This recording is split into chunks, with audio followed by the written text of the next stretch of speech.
Hey everyone, my name is Gamer Corey, and welcome back to another episode of Microsoft Flight Simulator, talking a little bit about the development update here in Microsoft Flight Simulator. So the first thing that we're actually going to go ahead and cover today is what they actually had announced at the Tokyo Game Show, and that is the World Update number 1 that is going to be just for Japan as of right now.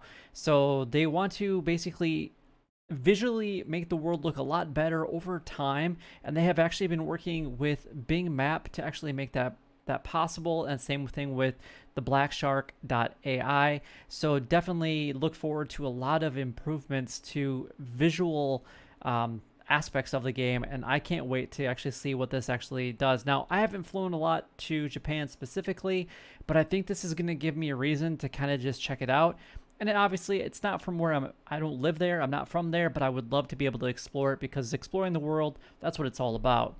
So they have 6 brand new cities with all new digital elevation map that is completely mapped all around Japan. And they do plan on bringing other ones at other times. And we can kind of look at some of that snapshots in a little bit here in just a moment. Now, release is scheduled for September the 29th. That is going to be shown later in this video or in this article. So let's go ahead and kind of just go down a little bit further. So obviously we got the new airports. Obviously they haven't talked a little bit about, we don't know how that's all going to be introduced with what is there, or if like certain ones are part of very specific packages, if that's going to change some of the things that have already been done. We don't, that kind of stuff hasn't really been shared 100%, or I'm just not quite understanding it, which is always possible.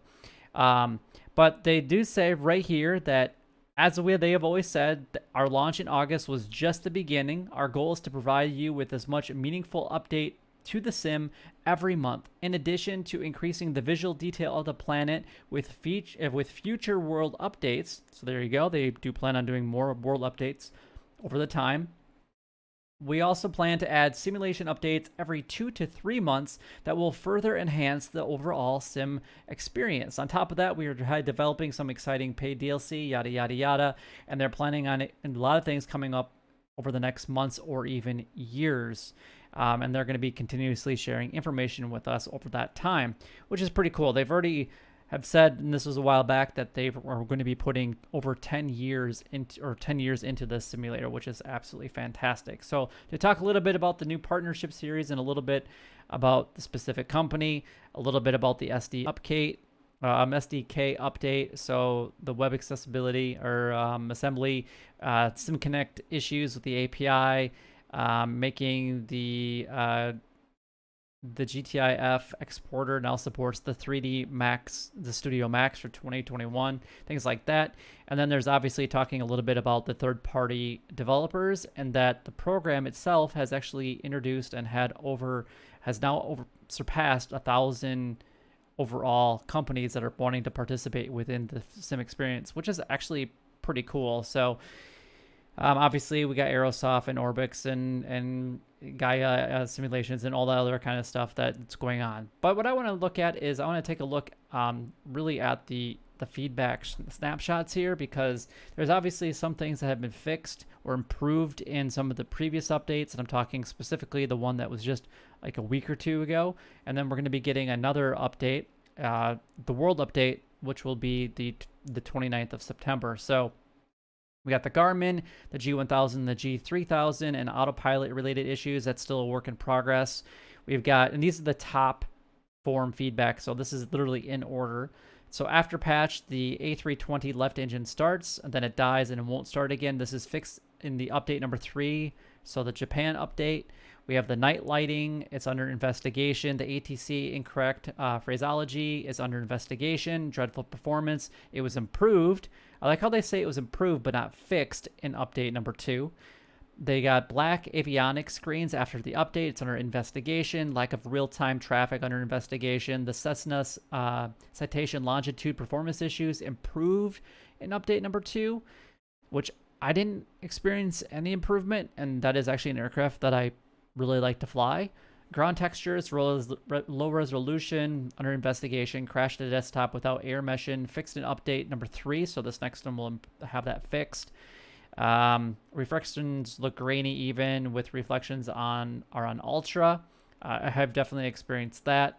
It will be fixed with the DX12 in the future, so that's going to be coming along eventually. And then we got A320 swaying from left to right. Definitely have noticed that. It's under investigation, and all the other ones. So you guys can kind of check out the rest of them for yourselves. And again, we got some of the top wishes. And again, these are in order from 1 to 20. Voting for removing the press any key to start. I have never really quite understood why they have this as the main screen. It should just go right into the main screen after you do have that press any key to continue anyway. The fly-by-wire community mod, the A320, so that's actually pushed to number 2, which is pretty awesome. I would love to see a fully study A320. I think that would be awesome.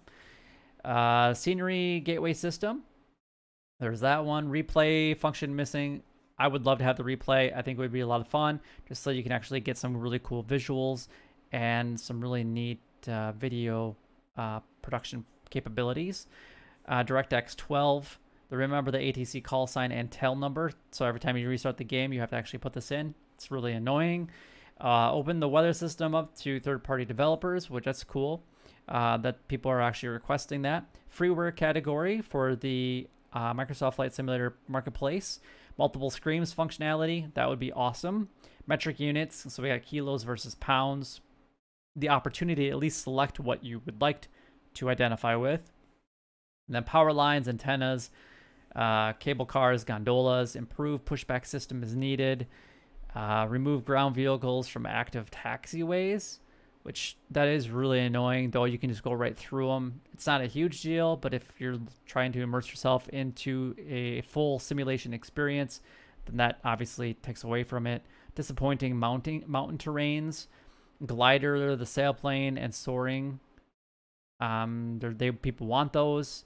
Let's see. Taxi signs are issues. Cockpit tooltips. There's actually a mod that's out there for that, and I'll probably go over some of the top mods that I think that should be added, that you guys should have to go into probably in a separate video.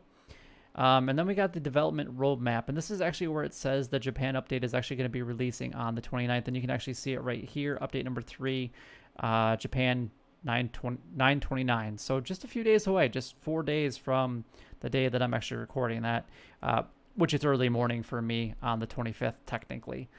The SDK and third-party updates, obviously for today, and then we got. I'm trying to look at the main stuff. Update 4 will actually happen on October the 15th. Update 5, 2 weeks after that. And then early, probably November, update 6. And then late November, update 7 already. So by the end of November, we'll have already had 7 updates to the game. And it's only been around for a couple months, which I think that shows a lot of dedication, in my opinion. There's a lot of games that are major companies that haven't updated games in months upon months, and we're getting multiple updates within the same month, which is pretty impressive. There's around the world tours. You got the American and the Caribbeans. You've got the North America. You got more partnerships. You got Europe. And not a whole lot of that is actually being identified with the development roadmap in October nor November. It's just kind of continuous progression with the SDK and third-party update stuff. That's all we're really getting into. And then anticipated updates with, we don't even know what that's going to hold, probably until like a week or two before it actually comes out. And then beyond that, that's pretty much it. It says it has a Twitch update, so people can actually follow along. If you guys want to check out the official Twitch schedule, there it is. And then just talking a little bit what's been updated in the marketplace recently, and then showing some of the new amazing photos from the new Japan update. And these just look awesome. It is so incredible what you can actually, I mean, wow, they are absolutely breathtaking, and I can't get over how amazing they look, and I can't wait to actually see this when it comes out on the 29th. And then obviously we got a lot of other screenshots from other people, which kudos to everybody that submits these because these are all very well done. But anyway, that is everything for this week's update for the Microsoft Flight Simulator. If you guys did enjoy the video or found it helpful in any way, then don't forget to like, comment, and subscribe down below. It would help me out a lot and is greatly appreciated. But until next time, YouTube, you guys keep doing what you're doing because you're already doing it, and you guys stay gaming.